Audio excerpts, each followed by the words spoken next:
Hey guys, we are Leah and Quentin, and a few months ago we started a long motorcycle trip from Canada to Argentina. And welcome in a new video. This is a video a little bit different again. I would like to start a series called Campfire Talk, which is basically a very spontaneous talk around the campfire, a conversation basically about one topic.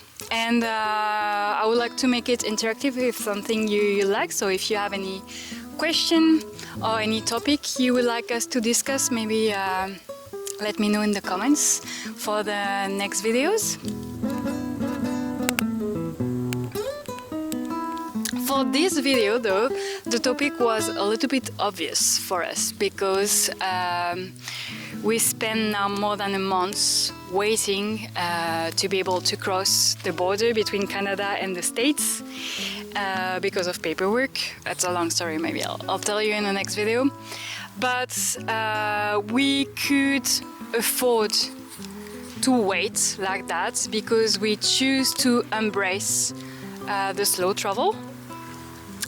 And that's the topic of this video. I want to discuss with you why do we travel so slow?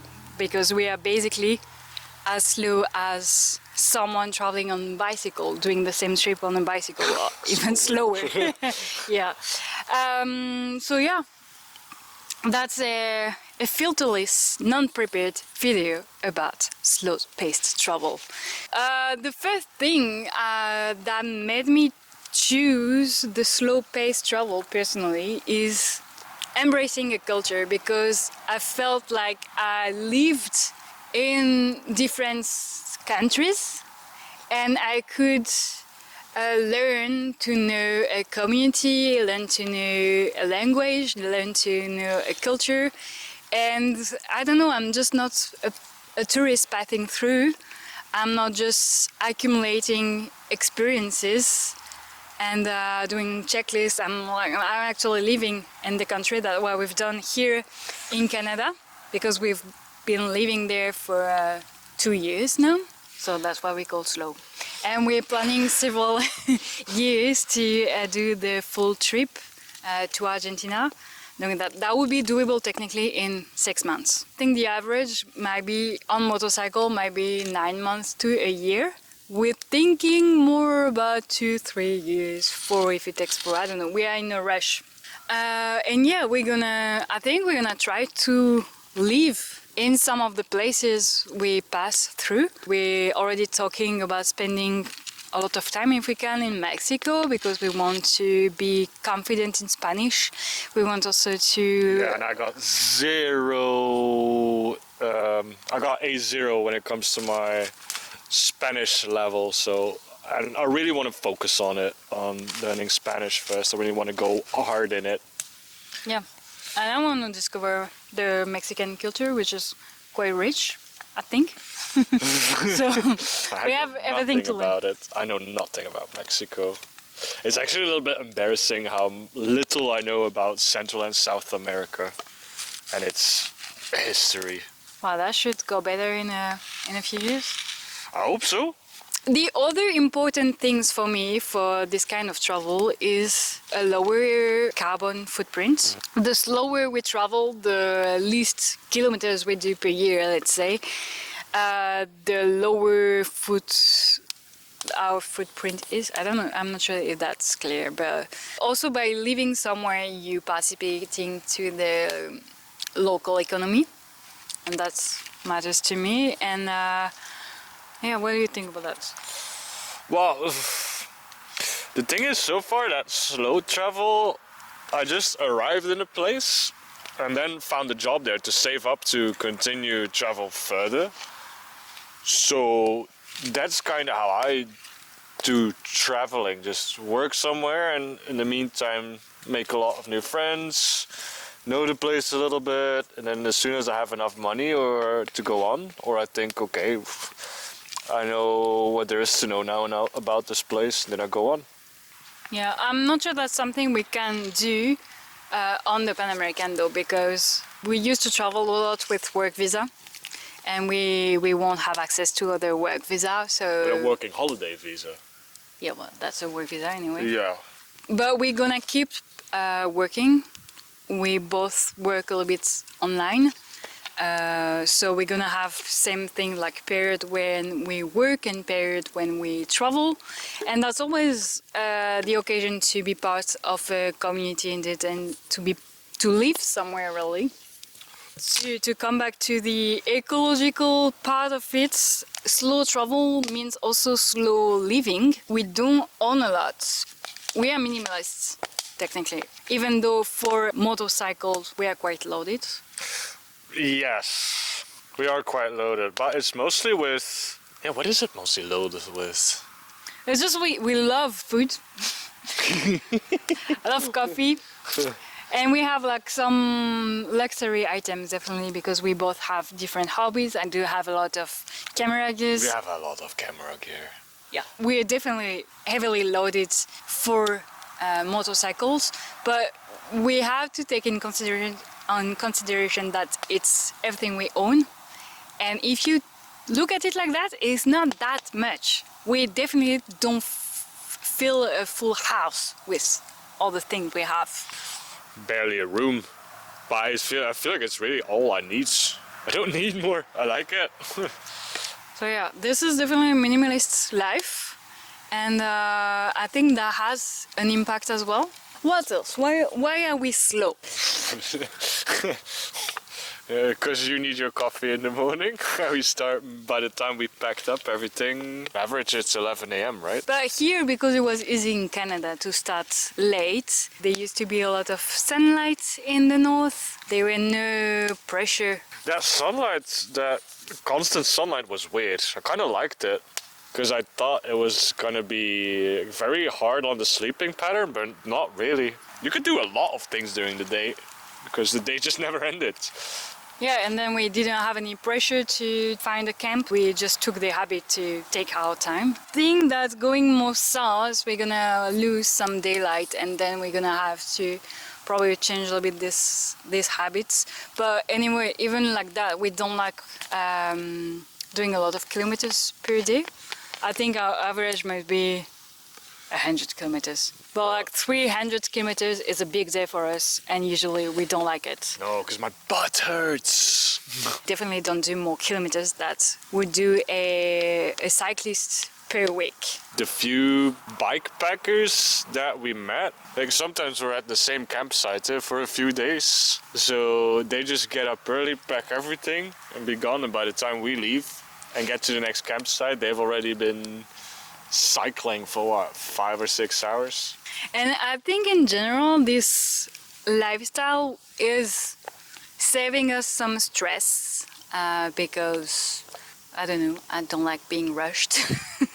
So I feel this is healthy somehow to just embrace our natural cycle. I don't know, I also think there's something political in it. A normal lifestyle, if we can call it like that, like a life in a city is quite stressful, and deciding to slow down, to have a slow lifestyle like we did, but whatever the way you do it at the end, is somehow a way to say to the society, I don't want to contribute to this high-speed, hyper-consumption system. This is one of the ways to just be a little bit out of it and to be slower when everything pushed to be hyper-productive.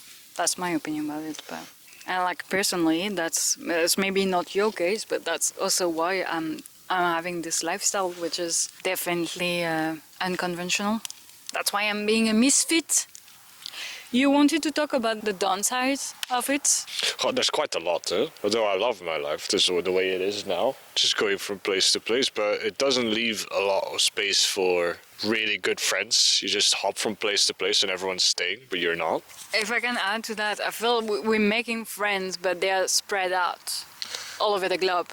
And what I'm missing is not really friends, it's a community.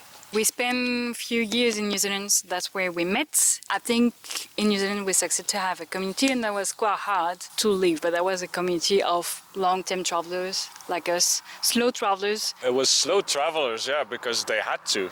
Yeah, that was also COVID time, so that COVID was a bit time. special. But then we had this community, and I realized how I miss that. Yeah, that was a special time in New Zealand. Because it was COVID, nobody could leave, but it was New Zealand, so everything was still quite open. And nobody wanted to leave because it was worse wherever they wanted to go, because New Zealand was the best at it, so everyone just stayed. It was quite nice. Yeah, it was very nice, and I think we could stay there years instead of 1 year because we are in this mindset, which is like it's okay to be slow, and I feel that's the same here. Here we got all the paperwork troubles that made us wait a long time. So yeah, I'd just like to say that we could enjoy this time in New Zealand, and we could afford here to wait because we are in this mindset to be slow, and that's okay. That's true. Then another downside is it doesn't leave much space for a career, however form that takes. Because you keep moving everywhere, you rarely can have a solid job wherein you can grow. Yep, I agree with that. I feel I started over careers plenty of times, learning new jobs, but that's also cool because I learned a lot of jobs. Like, That is true. my CV is messy, but I learned a lot of stuff, and I think I learned more than the average human at this point.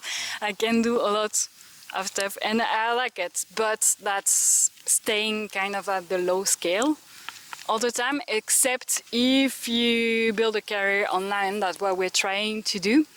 Do you wanna talk a bit about that? Well, that career online, at this point it stretches the budget. I'm definitely not breaking even. It's nice. I like what I do there. I teach Dutch online. Because we're traveling now, I try to do that only on Tuesdays and Wednesdays. So that is something that we kind of have to work around as well, because we need Wi-Fi for that, which is not always the easiest. And it's just a Tuesday and a Wednesday, so I'm definitely not breaking even. But like I said, I like it, and it stretches the budget. Really nice. And that's still the beginning, because we're done with the working visa, because we used to travel with working holiday visa that you can have with some countries when you're under 30 or 35 years old. But we are getting too old to have more. Now we need to reinvent the way we travel and the way we earn money. And I think we're in a period of transition, a period of testing new stuff, see what works. I will not hide it. I think I really would like to make YouTube work for me, even though obviously that would take a long time, but that would be the ideal. But yeah, that's the idea. So we're testing stuff like this. I think this video will be the 6th one or something. So that's very the beginning. I also started a little bit to teach French online as well. So yeah, we're testing that stuff and see what works. And that's definitely a privilege also to be slow, because we can do that. We can try stuff. I think we have the privilege to have the choice. Our privileges would be a strong passport, a European passport for us, and we are healthy. And then it's a question of choice, because we choose to prioritize. I also teach English. For those who want to book me. Thank you. So we choose to make a priority of experiences over wealth. So we live with very little. We are definitely traveling on a budget. That's also why we camp. We love camping, but that's also a reason why we free camp, even when it's raining. And not traumatized at all. And but yeah, that's a choice that I'm happily making, honestly, because I value the experience and the travel more. And we're talking here about slow-paced travel in a long term, which is not the only shape it can take, because you can travel slowly for just 2 or 3 weeks. I know friends who start traveling by foot, starting out of their home and just having holidays. So you don't have to be broke as us. You can travel without just rushing to do a tourist checklist. Okay, something else also I wanted to say about slow travel. I feel like also when you rush like that during few weeks and you just travel in a lot of places very fast and you do a lot of things, it can be cool, but it also can be super overwhelming. And personally, I need time to process them. I need time to grow for them somehow. And if during the same amount of time, let's say you have a full year, and during this full year you want to do a world tour, going in all the countries and all the continents and stuff, you're seeing a lot. It's so high paced that you don't have time to process what you learn from all these experiences. You don't have time to integrate everything, and I think that would be very overwhelming. And I mean, I did travel like that. Not a full year, but for a few weeks, like that's like very high paced, and at the end you're just exhausted. And I don't think there's a lot that you can take from it, because you need time. When you live something strong and intense, I think you need time after to process this and to grow from it. I like going to a bar and talk to the old people. Old or not, just locals. Well, the older ones are usually the fun ones. Because they're quite slow and they love it when they have someone to talk to, and they usually have very good stories. Okay, that was random thoughts about slow-paced travel. Thank you for watching. I'm really looking forward to read you in the comments. If you have any inputs on the topics, please let me know. I'll be glad to continue the conversation in the comments. And if you have any other topics you would like to discuss, I'll be happy to have some ideas as well. I don't know how often we're gonna do these videos, from time to time. One thing is sure is there will be other campfires, because it starts to be chilly. Let me know if that's a kind of video you enjoy watching, and I'll talk to you next week in the next video, where hopefully we cross the border. See you next week. Cheers.